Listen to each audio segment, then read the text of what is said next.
LNG নির্ভর আরও ৪১টি নতুন বিদ্যুৎ কেন্দ্র নির্মাণের পরিকল্পনা ছিল বিগত আওয়ামী লীগ সরকারের। এই বিদ্যুৎ কেন্দ্রগুলো নির্মাণ হলে ওইসব এলাকার পরিবেশ, জীববৈচিত্র্য ও জনজীবন হুমকির মুখে পড়ার পাশাপাশি আর্থিকভাবেও ক্ষতিগ্রস্ত হবে।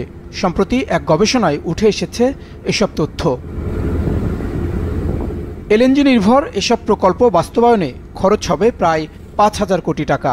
এর মধ্যে বিদ্যুৎ কেন্দ্র তৈরিতে ৩,৬০০ কোটি এবং আমদানি কাঠামো তৈরিতে ব্যয় হবে আরও ১,৪০০ কোটি টাকা। ২০৫০ পর্যন্ত গ্যাসের যে প্রাক্কলন করা হয়েছে তাতে প্রায় ১০ গুণ পর্যন্ত আমাদের এলএনজি আমদানি বাড়তে পারে। ২০২৩ সালে যে আমদানি আমরা করেছি ২৩৮ বিলিয়ন কিউবিক ফিট, তাহলে আমরা যদি খুব সাশ্রয়ী দাম চিন্তা করি, $৯ বা $10ও চিন্তা করি, তাহলেও কিন্তু আমাদের খরচ প্রায় ১০ থেকে ২০ বিলিয়ন ডলার পর্যন্ত খরচ হতে পারে। আবার আরেকটা জিনিস আপনাকে খেয়াল করতে হবে যে এলএনজির প্রাইস কিন্তু ভোলাটাইল।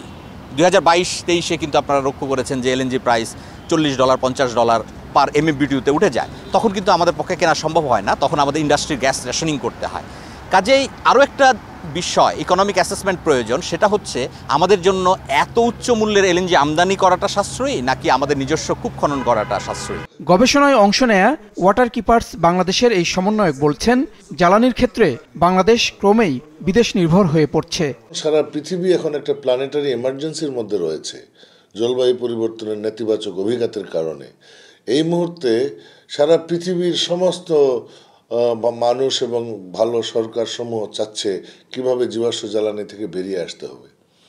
সেই জায়গায় আমরা পুরো উল্টা পথে যদি আগাই, তাহলে এটা আমাদের দেশের জন্য স্থায়িত্বশীল কোনো কর্মকাণ্ড হিসেবে থাকবে না।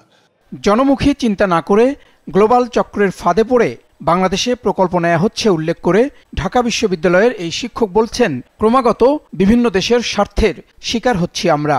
ইম্পোর্টের জন্য যে ইনফ্রাস্ট্রাকচার তৈরি করতে হবে, সব মিলে আমাদের আগামী ২০৪০ সাল নাগাদ $50 বিলিয়ন খরচ হয়ে যাবে। এছাড়া প্রতি বছর আমাদেরকে এলএনজি আমদানি করতে গেলে প্রায় ৬ থেকে ১১ বিলিয়ন ডলারের মতো খরচ হবে।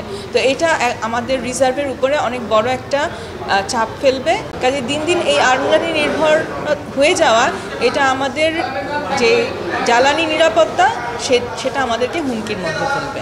সংশ্লিষ্টরা বলছেন, গোটা বিশ্ব যেখানে নবায়নযোগ্য জ্বালানিতে ঝুঁকছে, সেখানে সুযোগ থাকা সত্ত্বেও বাংলাদেশ এখনও কাঙ্ক্ষিত লক্ষ্যমাত্রায় যেতে পারেনি। কাজেই দ্রুত এই খাতে নজর দেওয়ার পরামর্শ তাদের। জাহিদ সেলিম, বিজনেস রিপোর্ট, মাছরাঙা টেলিভিশন।